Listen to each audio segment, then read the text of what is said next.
के दंगल में बीजेपी का मंगल हुआ है। बीजेपी सरकार बनाती हुई नजर आ रही है। तो वहीं आपको सीधे ले चलते हैं जयपुर भाजपा प्रदेश कार्यालय, जहां बीजेपी प्रदेश अध्यक्ष मदन राठौड़ प्रेस कॉन्फ्रेंस को संबोधित कर रहे हैं। वो दोबारा जीत करके आने की संभावनाएं नगण्य है। इसलिए जनता ने सिखा दिया कि केजरीवाल जी, जिन्होंने बहुत वायदे किए थे जनता से और एक स्वच्छ शासन देने का एक वादा किया था, लेकिन वास्तव में वो उस पर खरे नहीं उतरे। और चर्चाओं में भी पहले ही आ गया था कि वो जो कहते थे मुझे एक कमरा चाहिए, इससे ज्यादा कुछ भी नहीं चाहिए, लेकिन वहां शीश महल बना दिया और करोड़ों रुपया उस अपने निवास पर खर्च कर दिया। कहते हैं कि उस शीश महल के टॉयलेट में भी जो टॉयलेट सीट्स जो लगी है या बाथरूम जो बना है उसमें भी करोड़ों रुपए लगे। अब ये जनता बर्दाश्त नहीं कर सकती कि जो कहते हैं सत्ता में आने के लिए किस प्रकार का आश्वासन दिया था, वायदा किया था, और उससे एकदम उलट, और उनको गिरफ्तार भी होना पड़ा। सिसोदिया जी को भी गिरफ्तार होना पड़ा और जनता ने सबक सिखा दिया कि लकड़ी की हांडी चूल्हे पर दूसरी बार नहीं चढ़ती। एक बार में ही जल करके भस्म हो जाएगी तो दूसरी बार चढ़ने का तो सवाल ही नहीं। इसलिए देश की जनता ने ये दिखा दिया और दिल्ली की जनता बहुत अनुभवी है, समझती है सारा कुछ कि कौन कहता है कौन करता है। दूसरी ओर मोदी जी ने जो कहा वो पूरा किया। जिस किसी भी क्षेत्र में मोदी जी गए वहां पर मोदी जी ने जो वादे किए उस पर वो खरे उतरे। जो मोदी जी ने कहा कि जो कहते हैं वो करते हैं। भारतीय जनता पार्टी इन्हीं सिद्धांतों पर चल रही है कि जनता से वही वायदे करें जो निभा सकें।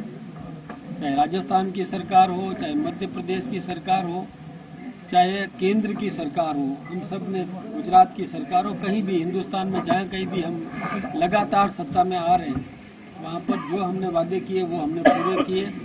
जनता मोदी जी पर भरोसा कर रही है और इसी आधार पर दिल्ली में प्रचंड बहुमत। कहते थे कि पहले सोचते थे कि क्या होगा, कई वायदे लोगों ने किए, कई लोगों ने जश्न की तैयारियां भी कर दी, वो सब धरी की धरी रह गई और भारतीय जनता पार्टी ने जीत हासिल करके और अपने दमखम पर दिल्ली में भी प्रदेश की सरकार बनाने में सफल हुई। भाई साहब, आम आदमी पार्टी लगातार जिक्र कर रही थी कि हम 200 से 300 यूनिट खरीदेंगे, वहीं बीजेपी ने कहा कि हम भी ये चीजें खरीदे रहे। क्या कुछ कहेंगे फ्री बीज को?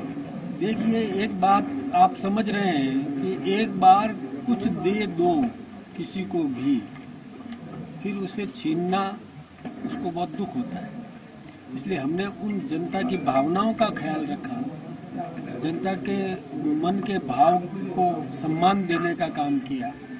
हम फ्री बीज में विश्वास नहीं करते, लेकिन जो एक बार कहीं दे दिया तो फिर हमको उसको कायम रखना। हम जनहित के काम को कभी भी रोकने वाले नहीं है। जी, वैसे अब पहले दिल्ली की राजनीति स्वच्छ होगी या यमुना? दोनों। यमुना भी स्वच्छ होगी और राजनीति में भी अब शुद्धिकरण जनता पसंद करती है। राजनीति में भी अब भ्रष्टाचारियों को या और किसी को जनता बर्दाश्त नहीं करती। क्या प्रवेश वर्मा पहली चॉइस होंगे नेतृत्व? ये तो नेतृत्व तय करेगा, इसलिए अभी कल्पनाओं में अब कुछ भी जवाब देना संभव नहीं है। बीजेपी के मुख्यमंत्री,